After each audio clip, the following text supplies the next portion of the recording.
ప్రేక్షకులందరికీ నమస్కారం. ప్రస్తుతం మనతో పాటు ప్రముఖ జ్యోతిష్య వాస్తు నిపుణులు, లలితాదేవి ఉపాసకులు బ్రహ్మశ్రీ నానాజీ పట్నాయక్ గారు మనతో ఉన్నారు. గురుగారితో మాట్లాడదు. నమస్కారం గురుగారు. శ్రీమాత్రే నమః. గురుగారు, జూన్ 6వ తారీఖు నుంచి కుజుడు కేతువు సింహరాశిలో ప్రవేశిస్తున్నారు. ఈ కారణంగా పిశాచ యోగం వస్తుందని, ఒక 50 రోజులు ఈ తీవ్రత ఉంటుందని అంటున్నారు. వాస్తవాలు ఏంటి? ఆ తీవ్రత ఎలా ఉండబోతుంది గురుగారు రానున్న 50 రోజుల్లో మనకి? అయితే జూన్ 1 నుంచి ఇది స్టార్ట్ అయింది.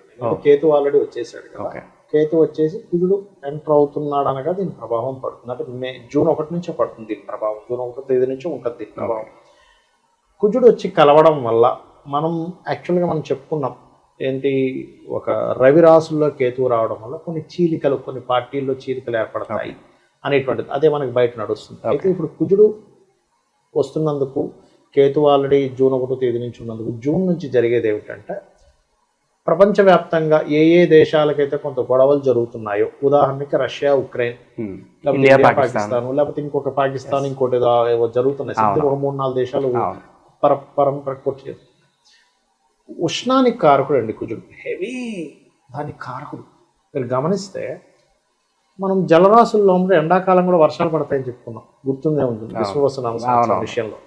అలాగే మనం మే మాసంలో వర్షాలు చూసాం కదా. హెవీ వీటికి కారకుడైనందుకు మీరు హెవీగా జూన్లో వర్షాలు చూడాల్సింది ఎండ చూస్తారు ఎక్కువగా. అలాగే ఒక దేశం మీద భయంకరమైనటువంటి ఒక వేడి ఇచ్చేటువంటిది ఒక ఆయుధం లాంటిది పడుతుంది. దాని ద్వారా చాలా మంది నష్టపోతారు. లావా అనుకోవచ్చు గురుగారు? లావా లాంటి ఒక ఆయుధం. ఓకే. అంటే ఒక వేసేదే. ఓకే. ఒక దేశం ఇంకో దేశం మీద వేసేది. ఎండ తీవ్రత కదా తట్టుకోలేరు ఎవరు కూడా. అంటే ఆ వేడికి తట్టుకోలేరు, ఎండకి తట్టుకోలేరు, వేడికి తట్టుకోలేరు. ఓకే. అంటే ఒక రకమైనటువంటి బాంబు వచ్చి పడనుంది. ఎందుకంటే కుజుడు యుద్ధాలకు కారకుడు అండ్ కేతువుతో కలిసి సింహరాశిలో ఉన్నందుకు వేడికి కారకుడు. ఒక యుద్ధానికి సంబంధించిన దాంట్లో ఒక వేడి పడే ఒక సంబంధించిన దానివల్ల కొన్ని కిలోమీటర్లు ధ్వంసం అయిపోతుంది. దానివల్ల చాలా మందికి ఎఫెక్ట్ వస్తుంది. అదొకటి. అయితే మన ఇండియాలో పడే ఛాన్స్ అయితే లేదు. ఓకే. అది వేరే దేశం వల్ల మన ఇండియా మీద వేసేది అయితే లేదు. వేరే దేశాల మీద వేరే దేశాలు వేసుకుంటాయి పర్టికులర్గా. అది మెయిన్గా చూసుకోవాలి.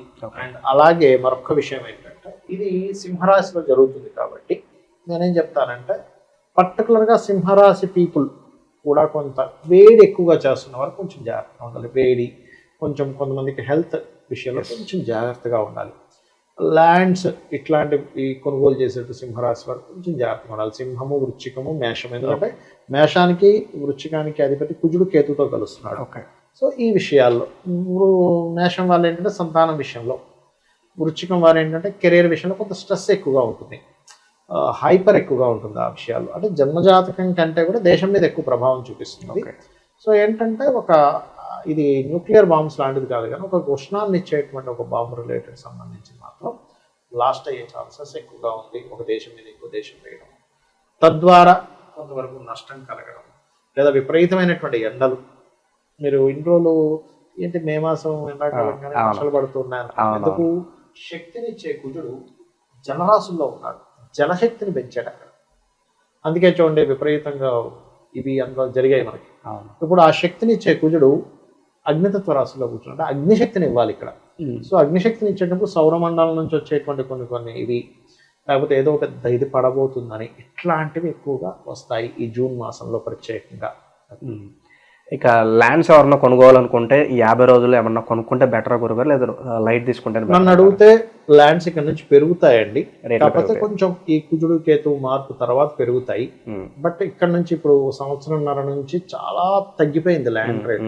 అంటే ఆగిపోయింది, స్ట్రక్ అయిపోయింది. ఎందుకంటే నేను ఒక 3.5 ఏళ్ల క్రితం మన్సాన్పల్లి అనే ఏరియా ఉంటుంది, మన్సాన్పల్లికి వెళ్తే అక్కడ మీకు 30, 40, 50 లక్షలకి ఎకరం వచ్చేదండి. జస్ట్ ఒక 6 months 1 year తర్వాత మళ్ళీ వెళ్ళాను నేను. మా ఫ్రెండ్ వాళ్ళ మామగారికి వరకు కావాలంటే చూసాం ఏ ల్యాండ్ బాగుంది వాస్తవరంగా అనేది. కొంచెం తీసుకుంటాడు, 10 ఎకరాలు 20 ఎకరాలు తీసుకుంటాడు. జస్ట్ ఒక 1 year గ్యాప్ ఇచ్చి వెళ్తే ఎవ్రీ ల్యాండ్, నేను చూసిన ప్రతి ల్యాండ్ 10 times పెరిగిపోయి. అంటే 40 లక్షలకి 50 లక్షలకి ఇస్తాను, అది 5 కోట్లు 3 కోట్లు అయిపోయి. షాక్డ్ అసలు. ఇది నేనేదో ఒక ఎకరం దొరుకుతుందేమో, ఒక గోశాల పెట్టచ్చని నాకు ఆలోచన ఉండేది. అసలు నాకైతే మర్చిపోయింది. 10 రెట్లు పెరగడం ఏంటో, పోనీ ఒక 50% పెరిగింది. ఒక 10 లక్షలు పెరిగిందంటే 10 రెట్లు పెరిగిపోవడం ఏంటి? అంత హ్యూజ్గా పెరిగినటువంటిది సంవత్సరంన్నర నుంచి మనం మొత్తం స్ట్రక్ అయిపోయింది చూసారా. ఈ స్ట్రక్ అయిపోవడం ఎందుకయింది అంటే కేతు వచ్చేసి భూతత్వ రాశులు అంటారు. అంటే వృషభము, కన్య, మకరం భూతత్వ రాశులు. ఆ రాశుల మీద ఎప్పుడైనా కేతు సంచరించేటప్పుడు స్ట్రక్ అవుతుందండి కొంచెం. ఓకే. అందుకని కొంచెం ఆగింది. ఇప్పుడు ఎప్పుడైతే జరిగాడో ఇక్కడ నుంచి మళ్ళీ కొంచెం ల్యాండ్ రేట్స్ పెరుగుతాయి, ఖచ్చితంగా పెరుగుతాయి. ఇప్పుడు నన్ను అడిగితే ఇప్పుడు వరకు గోల్డ్ రేట్ హైప్ వెళ్ళి ఆగింది కదా, ఇది కొంచెం ఇక్కడ ఆగుతుంది, స్ట్రక్ అవుతుంది కొంచెం, మరి వెళ్ళకుండా. ల్యాండ్ రేట్స్ మాత్రం పెరుగుతాయి. మనం ఇప్పుడు ఎవరైనా సరే ఇన్వెస్ట్మెంట్ చేసుకుంటే గోల్డ్ మీద కంటే ల్యాండ్ మీద పెట్టుకోవడం చాలా మంచిది ఇప్పుడున్న పరిస్థితుల్లో. అందరూ ఇప్పుడు రియల్ ఎస్టేట్ పడిపోయింది అని బాధపడుతున్నారు. ఎందుకంటే ఒక రియల్ ఎస్టేట్ చాలా విషయాన్ని కదుపుతుంది. ఎందుకంటే మనీ మీకు మారుతూ ఉంటుంది, చేతులు మారుతూ ఉంటుంది. ఇప్పుడు ఎప్పుడైతే ల్యాండ్ కొన్నాడో అందులోకి ఇల్లు కడతాడు, అక్కడ వాళ్ళకి పని ఉంటుంది, ఆ ఇసుక తోలేవాడికి పని ఉంటుంది, ఇటుకలు తోలేవాడికి పని ఉంటుంది, ఫర్నిచర్ చేసేవాడికి వర్క్ ఉంటుంది, రిజిస్ట్రేషన్ చేసేవాడికి పని ఉంటుంది, రిజిస్ట్రేషన్ చేసేవాడికి పని ఉంటుంది. ఒక ల్యాండ్ ఆగిపోతే అన్నీ ఆగిపోతాయండి.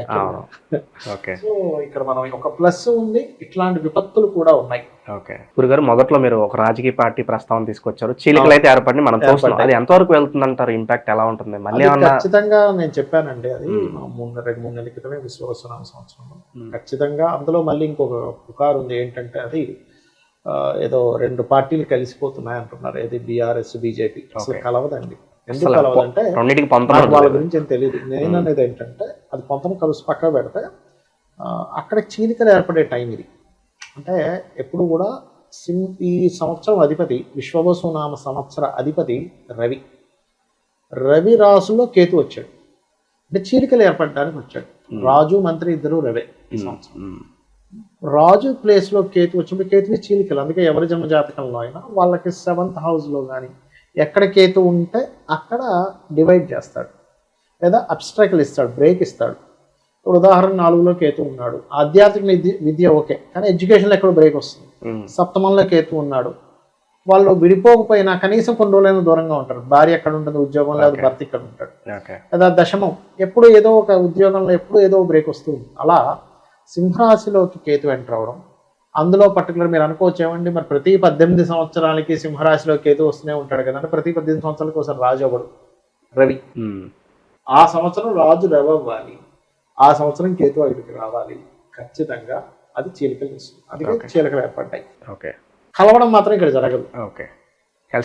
ఏర్పడ్డాయి, వాళ్ళు పార్టీ కూడా పెడతారు, కొత్త పార్టీలు, అవన్నీ జరుగుతాయి.